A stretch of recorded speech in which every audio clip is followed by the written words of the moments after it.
तो जैसा कि लास्ट एपिसोड में हमने देखा था कि मास्टर एजिन फर्स्ट हेवन के स्टेयरवे को क्लाइंब करते हुए आगे बढ़ने लगे, मगर उन्हें हर एक लेयर पर जाने के बाद एक ट्रायल को पास करना पड़ता था और ये ट्रायल कब तक चलती रहेगी इसकी किसी के पास कोई आइडिया नहीं। इसी दरमियान एजिन इमॉर्टल रेल्म में पहुंच गए जहाँ पर उनके सामने एक इमॉर्टल था। अब आगे तो इस एपिसोड की शुरुआत में हम मास्टर एजिन को देख पाते हैं जो कि अपने तख्त पर आराम से बैठकर एक बेल को रिंग कर रहे थे। उनके ऐसा करते साथ ही उन्हें लोगों की प्रेयर्स सुनाई देने लगी जहां पर एक बच्ची अपनी ग्रैंडमा के लिए दुआ मांग रही थी, जिसे सुनकर मास्टर एजिन कहने लगे कि तुम तो एक गलत गॉड से रिक्वेस्ट कर रही हो, मैं तो बस कुकिंग का इंचार्ज हूँ, भला मैं तुम्हारी ग्रैंडमा की जान कैसे बचा पाऊंगा। अब अगली रिक्वेस्ट में एक बूढ़ी औरत अपने पोते के लिए प्रे कर रही थी क्योंकि वो बंदा काफी ज्यादा बेरहम था, मगर मास्टर एजिन इसमें कोई भी इंटरफेयर नहीं करते। वो तो बस लगातार अपने पास आने वाली रिक्वेस्ट को ठुकराए जा रहे थे। उन्हें बस इंतजार था कि कब उनकी शिफ्ट खत्म होकर वो आराम फरमाएंगे और ऐसे ही स्वाइप करते करते उन्हें नींद लग गई। थोड़ी देर में जब उनकी आँख खुलती है तब उन्हें वहाँ पर कई सारे इमॉर्टल्स नजर आने लगे, मगर उनकी मास्टर कहीं पर भी मौजूद नहीं थी और तभी उनके सामने एक और इमॉर्टल अपीयर हुआ। एजिन को लग रहा था कि शायद ये उनकी मास्टर होंगी, मगर वो गॉड तो कोई और ही था। वो लोग एजिन से कहने लगे कि पता नहीं तुम अपने मास्टर से इतना ज्यादा अटैच क्यों हो, हम सभी लोग गॉड से और ये अटैचमेंट हमारे किसी काम की नहीं। हमारे दिल में ना ही किसी के लिए लगाव होना चाहिए और ना ही हम पर पास्ट का कोई असर होना चाहिए। वेल उनकी बातें सुनकर मास्टर एजिन थोड़े से सरप्राइज हो गए। वो कह रही थी कि हम गॉड से तो क्या हुआ, हमारा भी पास्ट है और हमें भी लगाव होना नेचुरल है, हम अपने इमोशंस पर तो लगाम नहीं लगा सकते। वेल यहाँ पर मास्टर एजिन अभी भी अपने मास्टर की तलाश कर रहे थे, मगर वो तो कहीं पर भी मौजूद नहीं थी और उतने में मास्टर एजिन के सामने एक डेटी अपीयर हो जाती है। वो एजिन से कह रही थी कि तुम खाने पीने के देवता हो, कोई भूखा नहीं सोना चाहिए, इस बात पर ध्यान रखना तुम्हारा काम था, मगर तुमने अपनी पोस्ट को खाली छोड़ दिया और ना ही अपनी जिम्मेदारियां संभाल पाए। सिर्फ तुम्हारी वजह से इमॉर्टल रेल्म में तबाही मच गई, भूखमरी की वजह से वहाँ के कई सारे मॉर्टल्स मारे गए। तो बताओ क्या तुम्हें अपना गुनाह मंजूर है। यहाँ पर एजिन देख पा रहे थे कि मॉर्टल्स के पास खाने के लिए कुछ भी नहीं बचा, जिसके चलते वो लोग तड़प तड़प कर मारे जा रहे थे। तो ये सब देखकर यहाँ पर एजिन को इन लोगों के लिए काफी ज्यादा बुरा लगने लगा और उतने में उस बड़े से गॉड ने उन्हें पनिश करना शुरू कर दिया। उस पर थंडर से अटैक करते हुए नीचे पटक देता है और इस पल में एजिन को अपनी मास्टर और अपने सभी दोस्त नजर आने लगे। वो तुरंत ही अपनी डिवाइन पावर्स को एक्टिवेट करते हुए उस गॉड से कहने लगे कि अगर ट्रू गॉड बनने के लिए मुझे अपने इमोशंस को छोड़ना पड़ेगा या फिर पास्ट को भुलाना पड़ेगा तो फिर मैं गॉड बनने के लिए तैयार नहीं हूँ। ऐसा गॉड जिसके दिल में किसी के लिए रहम ना हो किसी काम का नहीं होता। और उतने में उस गॉड ने उन पर अटैक कर दिया, लेकिन मास्टर एजिन ने गुस्से में आकर अपने डिवाइन पावर्स को काफी तेजी के साथ रिलीज कर दिया, जिससे वहाँ पर एक जोरदार एक्सप्लोजन हो जाता है और उस धमाके में वो सभी गॉड्स डिस्ट्रॉय हो गए। जिसके बाद मास्टर एजिन ने उस रेल्म को भी ब्रेक कर दिया और फिर वो तुरंत ही समझ जाते कि ये तो उनका एक इल्यूजन था। उन्होंने जो कुछ भी देखा वो सच ना होकर एक गलत इल्यूजन था। वेल इन्हीं भ्रमों का यूज करके इन लोगों को यहाँ पर कैद करने की कोशिश की जा रही थी। मास्टर एजिन देखते ही कि सभी लोग इल्यूजन्स में ट्रैप है या तो अपने सपनों में अपने हस्बैंड को देख पा रही थी। वो उन्हें अपने गले लगाते हुए कहने लगी कि फाइनली हम मिल ही गए, लेकिन मुझे बस एक ही बात समझ नहीं आ रही, आप उस एजेंट जैसे क्यों दिख रहे हो। और उतने में मास्टर एजेंट ने उसे उसके इल्यूजन से बाहर निकाला। वही दूसरी तरफ मुरोंग अपने इल्यूजन में मास्टर एजेंट को खाना खिला रही थी, लेकिन एजेंट के उसके पास जाते साथ ही वो इल्यूजन से बाहर निकल गई। वही पर शियांग तो अपने ड्रीम्स में सभी गॉड्स को जान से मार रही थी और फिर वो खुश होते हुए कहने लगी कि अब 9 हेवंस पर डीमंस का राज होगा। लेकिन एजेंट ने उसे भी इल्यूजन से बाहर निकाल लिया। उन्होंने देखा कि जीटियान का दिमाग लॉस्ट होने की वजह से वो इस इल्यूजन में ट्रैप नहीं होता। साथ ही उस बंदे के हाथ में मिरर का एक टुकड़ा था, तो ये लोग तुरंत ही समझ जाते कि ये तो हेवनली मिरर का पीस है। वेल इस मिरर की एक खास बात थी, ये आपके नियर फ्यूचर को दिखा सकता है, यानी कि एजेंट ने जिन भी विजन्स को देखा था वो उनका फ्यूचर है। वो आगे चलकर एक गॉड बनेंगे और कभी किसी के काम नहीं आने वाले। और सबसे चौंका देने वाली बात ये थी कि उन्हें उनकी मास्टर वहाँ पर नजर नहीं आई। खैर अब इस ट्रायल को पास करने के बाद इनके सामने स्टेयरवे अपीयर होने लगा, जो कि इन्हें फाइनली डिवाइन रेल्म में पहुंचा देती है। वहीं पर जीटियान तो गेट देखते साथ ही बौखला गया। वो बिल्कुल भी फर्स्ट हेवन में एंटर नहीं करना चाहता था। तो याओ उससे कहने लगी कि अब तुम बिल्कुल टेंशन मत लेना,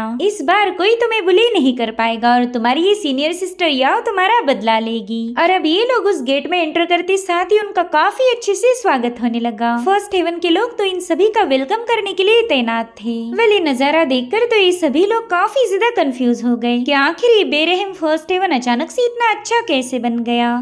और उतने में ही फर्स्ट हेवन अकेडमी का मास्टर इन्हें रिसीव करने पहुंच जाता है। वेल इस बंदे ने तो इन सब के लिए एक दावत भी ऑर्गेनाइज की थी। मुरोंग कहने लगी कि ये लोग तो एक नंबर के ड्रामेबाज हैं। पहले इन्होंने मॉर्टल्स को टॉर्चर किया और अब अचानक से ही हमारी इतनी ज्यादा खातिरदारी कर रहे हैं। समझ ही नहीं आ रहा कि ये लोग इतनी जल्दी कैसे सुधर गए। जिस पर शियांग कह रही थी कि चाहे कुछ भी क्यों ना हो जाए, इन्होंने सर्व किए हुए खाने को बिल्कुल भी हाथ नहीं लगाना। हमें कुछ भी करके अपनी खाने की इच्छा को कंट्रोल करना होगा। और शियांग खासकर ये सब मास्टर एचिन को बता रही थी, क्योंकि उसे पता है कि मास्टर एचिन खाना देखते साथ ही उस पर टूट पड़ते हैं। वेल मास्टर एचिन को तो उसका ताना समझ नहीं आया, लेकिन आर्टिफैक्ट तो काफी ज्यादा शातिर है। वो एचिन को बताने लगा कि शायद ये लड़की आपको इनडायरेक्टली भुक्कड़ बुला रही, और फिर इनके सामने बड़ी ही अजीब सी डिश रखी जाती है। जो देख मुरोंग कहने लगी कि ये तो बड़ी ही अजीब डिश है। तो फर्स्ट हेवन का मास्टर बताने लगा कि भले ये डिश दिखने में बिल्कुल भी अच्छी नहीं, मगर इसे खाने के बाद तुम्हें 10 साल की कल्टीवेशन की पावर मिल जाएगी, इसलिए फटाफट से अपने डिश को खत्म कर लो। ये खाना ठंडा होने के बाद बिल्कुल भी मजे का नहीं लगता। तो शियांग एक बाइट लेते हुए कहने लगी कि आपने मॉर्टल्स पर अत्याचार किए, तो शायद उसी की भरपाई करने के लिए ये सारी कोशिशें हो रही। जिस पर वो मास्टर कह रहा था कि ना हमने ऐसा कुछ भी नहीं किया, दरअसल ये सारी एक गलतफहमी है। वेल जो भी मॉर्टल्स यहाँ आए थे उनके पास इतना टैलेंट था ही नहीं कि वो डिवाइन realm की स्पिरिचुअल पावर को हैंडल कर सके। अब वो कल्टीवेशन तो कर नहीं सकते थे, इसलिए हमने उन्हें रिफाइनिंग का काम दिया ताकि वो फर्स्ट हेवन में रहकर रिफाइनिंग के काम में हमारी मदद कर सके। मगर तभी 2 मॉर्टल्स जो कि बहुत ही ज्यादा आलसी थे वो यहाँ से भाग निकले। वेल यहाँ पर वो बंदा मास्टर कियान और जीटियान की बात कर रहा था। वो मास्टर बता रहा था कि वो दोनों तो यहाँ से भाग निकले, मगर उन्होंने जाने के बाद इस स्टेयरवे को भी सील कर दिया और फिर पूरे की पूरी मॉर्टल realm में एक खबर फैलाई कि फर्स्ट हेवन बेरहम है। हम पर मॉर्टल्स को रिफाइन करके उनकी पिल बनाने का इल्जाम लगाया गया। दरअसल ये एक बहुत बड़ी मिसअंडरस्टैंडिंग थी और स्टेयरवे सील होने की वजह से हम मॉर्टल realm में आकर लोगों को समझा भी नहीं पाए कि वो दोनों बंदे झूठे हैं। हालांकि एजेंट को उसकी बातों पर रत्ती भर भी यकीन नहीं होता। वो कहते हैं कि वो लोग इतना भयानक प्रेशर झेलकर यहाँ पहुँच पाए और तुम्हारे हिसाब से वो लूजर्स थे जो यहाँ की स्पिरिचुअल पावर को झेल नहीं सकते। मेरे ख्याल से अब तुमने ये फालतू की कहानियाँ बंद करनी चाहिए। जिसके बाद वो कह रहे थे कि ये तुम्हारा ओरिजिनल हॉल नहीं है, साथ ही हमारा दोस्त जीटियान भी यहाँ पर मौजूद नहीं। बताओ तुमने उसके साथ क्या किया, अब सच बताओ या फिर मारे जाओ, चॉइस तो तुम्हारी है। जो सुनते साथ ही मास्टर कहने लगा कि पहले खाना तो खा लो, मगर मुरोंग ने तो उस टेबल को ही पलट के रख दिया। जो देखो मास्टर कहने लगा कि अगर खाना खा लेती तो शायद तुम्हें कोई दर्द नहीं होता और आसानी से रिफाइन हो जाते। एचएन ने देखा कि इनके सभी दोस्तों को दर्द हो रहा, तो गुस्से में जाकर उस बंदे पर अटैक कर देते हैं, मगर वो बंदा वहाँ से गायब होकर एक जिनसेंग हब में बदल गया। दरअसल ये कोई हॉल नहीं बल्कि बड़ी सी कोल्ड्रन की स्पेस थी। वेल फर्स्ट हेवन के मास्टर ने इस कोल्ड्रन को एंट्रेंस पर ही सेटअप कर दिया, जिसके चलते ये लोग सीधे उस इल्यूजन में ट्रैप होकर कोल्ड्रन में एंटर कर गए। साथ ही जीटियान भी उन लोगों के कब्जे में था। वो मास्टर कहते हैं चलो इसे भी कोल्ड्रन में फेंक दो। वहीं दूसरी तरफ कोल्ड्रन में मौजूद सारी स्पिरिचुअल पावर को एब्सॉर्ब करने के बाद एचिन का हेवनली ऑर्ब दोबारा से एक्टिवेट हो गया। वो एचिन से कहने लगा कि आपने तो कई सारे टास्क कंप्लीट कर लिए और मुझे तो इसकी खबर भी नहीं लगी। पता नहीं मैं सही टाइम पर अवेकन क्यों नहीं हो पाया। जिस पर एचिन कहते हैं कि फिलहाल तो मेरे दोस्तों को बचाना ही सबसे ज्यादा इम्पोर्टेंट टास्क है। हालांकि उन्होंने कोल्ड्रन को डिस्ट्रॉय करने के लिए जो अटैक किया था उन्हीं पर उल्टा पड़ गया। साथ ही साथ उस जगह पर फायर और भी ज्यादा बढ़ चुकी थी। जो देख हेवनली ऑर्ब मास्टर एचिन को बताने लगा कि ये एक ब्लड सैक्रिफाइस कोल्ड्रन है, इसे ब्रेक करने के लिए इमॉर्टल पावर की जरूरत पड़ेगी और फिलहाल आप एक मॉर्टल हो,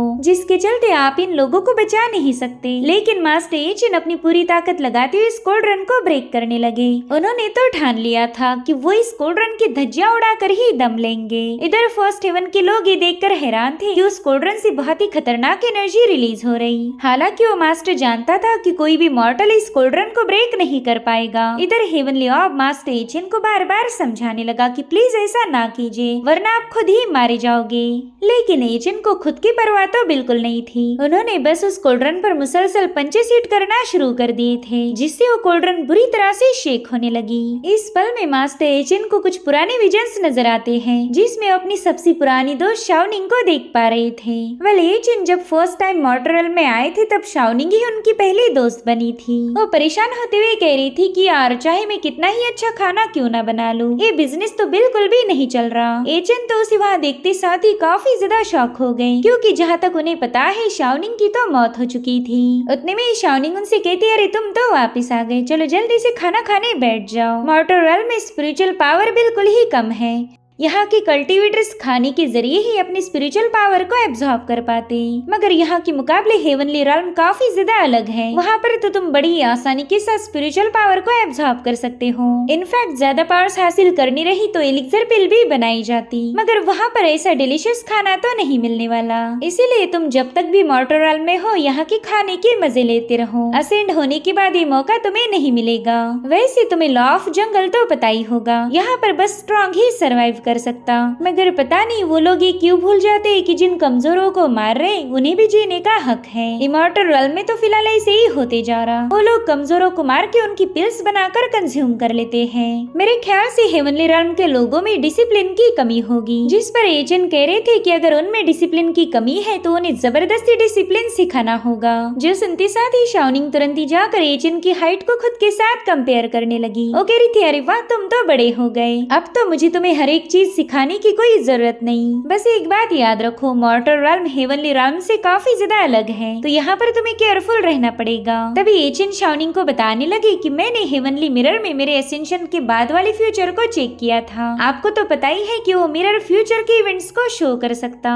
मगर आप मेरे फ्यूचर में कहीं पर भी मौजूद नहीं थी, बताओ आप कहाँ चली गई। जिस पर शाओनिंग जवाब देते हुए कहने लगी कि अर्थ एंड हेवन में कोई फर्क नहीं है, इसलिए मुझे हेवन में ढूंढकर कोई फायदा नहीं होगा। मैं जो भी अचीव नहीं कर पाई वो जिम्मेदारी अब मैं तुम्हें सौंप रही हूँ। जाओ जाकर इस यूनिवर्स में स्टेबिलिटी मेंटेन करो, उन सो कॉल्ड पावर हाउस का घमंड चकनाचूर कर देना। और इतना कहते साथ ही शाओनिंग वहाँ से गायब हो गई। वहीं पर एजेंट कह रहे थे मास्टर मैं समझ चुका हूँ, मैं कभी भी आपके गाइडेंस को नहीं भूलूंगा। और अब ये सीन यहीं पर कट होकर हमें फर्स्ट हेवन की वही कोल्ड्रन दिखाई गई जिसमें एजेंट और उनके सभी दोस्तों को रिफाइन किया जा रहा था, मगर वो कोल्ड्रन तो काफी तेजी के साथ शेक होने लगी। जो देख फर्स्ट हेवन का मास्टर अपने चमचों से कहने लगा कि जल्दी से इसे स्टेबल करो, तो उसके कई सारे डिसाइपल्स फटाफट से जाकर उस कोल्ड्रन पर टूट पड़े, मगर उतने में वहाँ पर एक जोरदार एक्सप्लोजन होते हुए वो कोल्ड्रन डिस्ट्रॉय हो जाती है। साथ ही एजेंट अपने दोस्तों की जान बचा चुके थे, जो देखते साथ ही वो बंदा उन पर अटैक करने रवाना हो गया, मगर एजेंट तो खुद ही उसके सामने चले गए। उन्होंने बड़े गुस्से में आकर उस मास्टर की बड़ी ही ब्रूटल तरीके से धुलाई करना शुरू कर दी थी।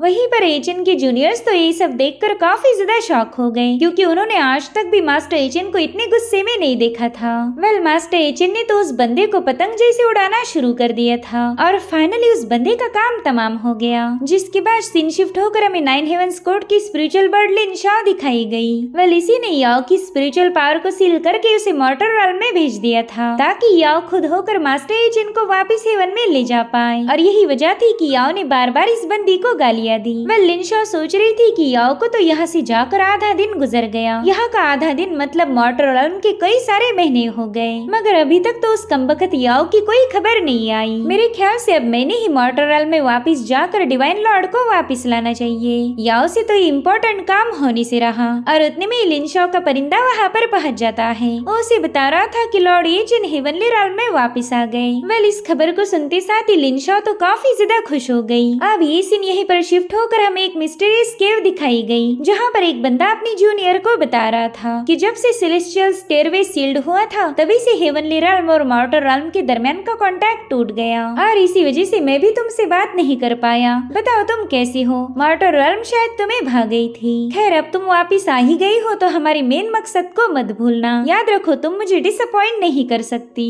जिस पर वो बंदी कहने लगी कि मैं आपके ऑर्डर्स को फॉलो करूंगी। वेल दोस्तों ये बंदी तो मुझे खाना पकाने वाली मुरंग जैसी ही नजर आ रही है। खैर इसकी आइडेंटिटी फिलहाल सीक्रेट रखी गई, और इसी क्लिफ हैंगर पर इस सीरीज का सीजन 1 एंड हो जाता है। जैसे इसका नेक्स्ट सीजन 2 आएगा मैं आपको जरूर से इन्फॉर्म कर दूंगी। Thank you so much for watching, bye bye, take care.